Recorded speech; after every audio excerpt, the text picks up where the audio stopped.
I'm going to make a movie or a video on the oldest books I have, well, oldest books that represent my life.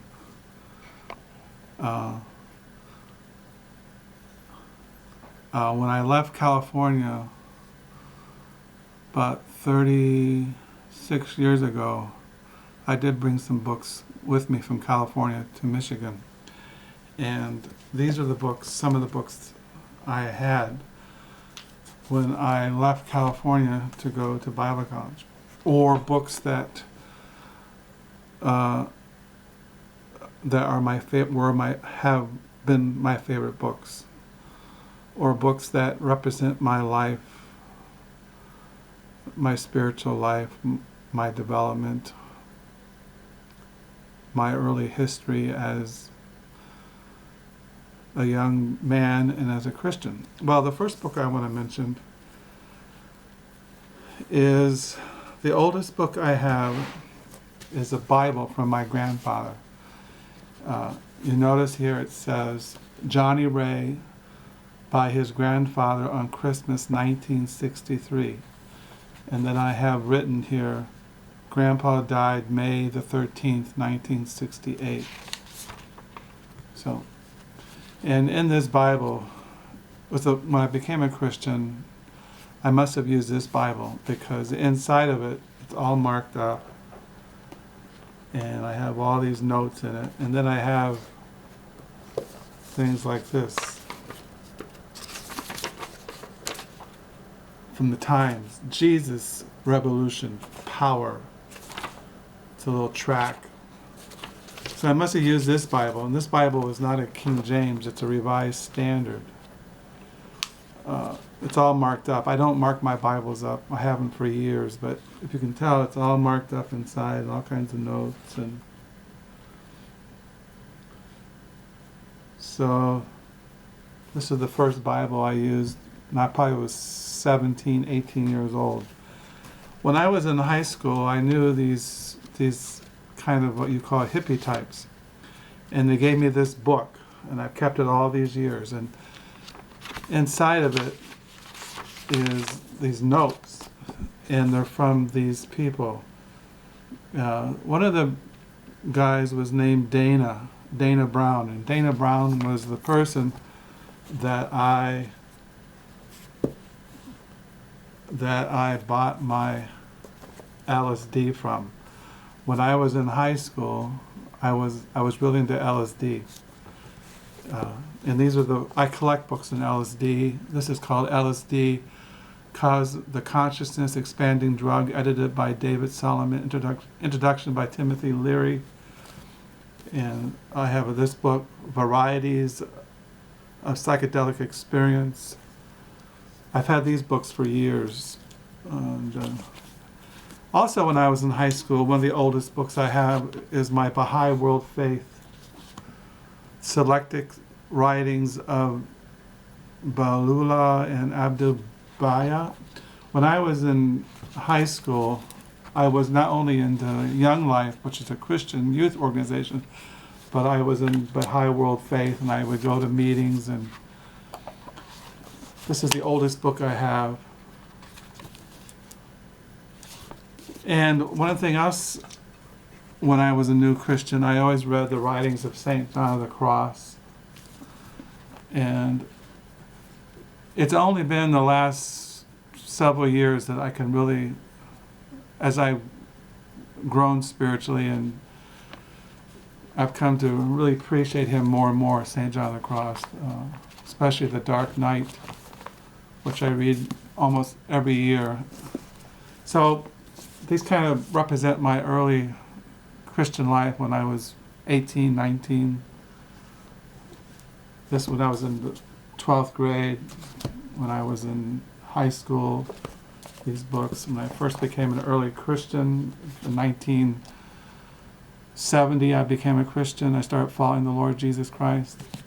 Also, when I was in high school and represented where I was at, was the movie Woodstock. Woodstock, I would go to Berkeley, and there used to be this old movie theater, and they used to play Woodstock all the time, and this huge giant screen. And I would sit there smoking marijuana and I would watch Woodstock. This is the book I have on Woodstock, the oral history of Woodstock. I still watch Woodstock at least once a year on this DVD. One of my favorite books about the late 60s, Ken Kesey and the Merry Pranksters and the Bus is Tom Wolfe, The Electric Kool-Aid Acid Test. This is one of my favorite books. I've read it, I don't know, several times, and it's one of my favorite books. Also, my favorite books is Nana by Emile Zola. I've read this, I don't know how many times. It's one of my favorite books. Also, one of my favorite books as a young man was Thomas Pynchon's V, which I keep always close. I always keep these books by me. These books, they're always kind of represent my early youth, my young manhood.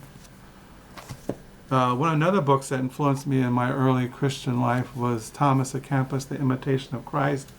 You can tell it's kind of beat up, and I bought myself a new one.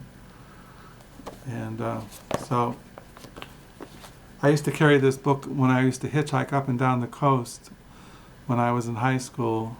I used to read this all the time, and when I became a Christian in 1970, I've read it for years and have a new copy. Also, my favorite books was The Dharma Bums by Jack Kerouac, which was really is one of my favorite books. I've read it, I don't know, countless times.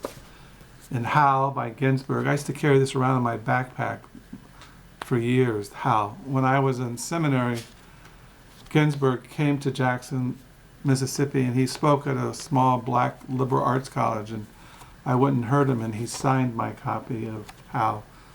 Allen Ginsberg, 1986. Drew a flower on it. Also, Walt Whitman's Leaf of Grass was an important book in my early manhood. I have a large collection of Walt Whitman biographies, studies, but this book was really important in my conscious rising or my early life. And so that's about it.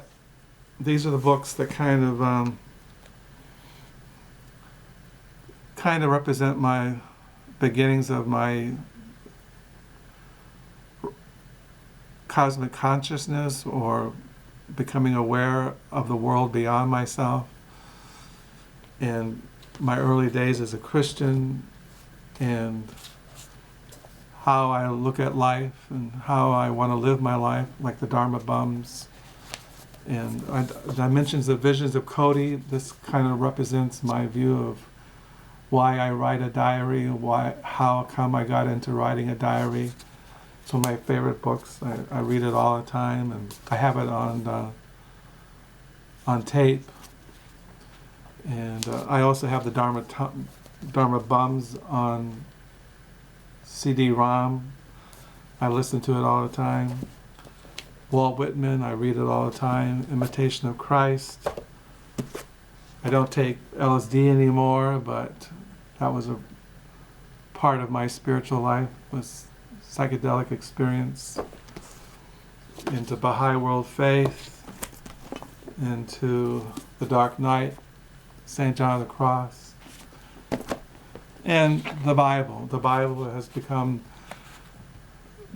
I love the Bible. I love reading the Bible, studying the Bible. I try to live by the Bible, not because of legalism or I think I can be saved by works, but out of love for Jesus Christ, from saving me from my sin and all the many blessings he has given to me, a wonderful wife and wonderful children and grandchildren, and he has watched over me all these 45 years that I've been a Christian, and in spite of some of my foolishness in my youth, he has continued to bless me and enrich my life. And so these are the books.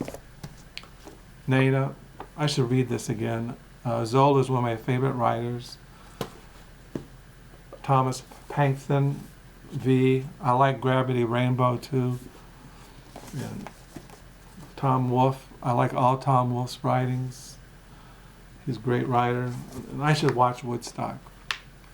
So that's what I want to talk about. The books that, some of my favorite books and books that represent my, where I'm at, or where I was at, or where I want to be. Where I want to be is more closer to Christ, more aware of living in the divine presence, living a life of prayer, a life of seeking God, of being a faithful disciple, a good, loving husband, father, grandfather, neighbor, things like that. Yeah, as far as my diary this morning, today is the December the 17th. No, it's not December the 17th. It's December 7th, 2015. I'm on page 988. So, and it's 9:50 in the morning. It's a Monday morning. It's gray outside, and our lives are flying by. So, until next time, may the Lord bless.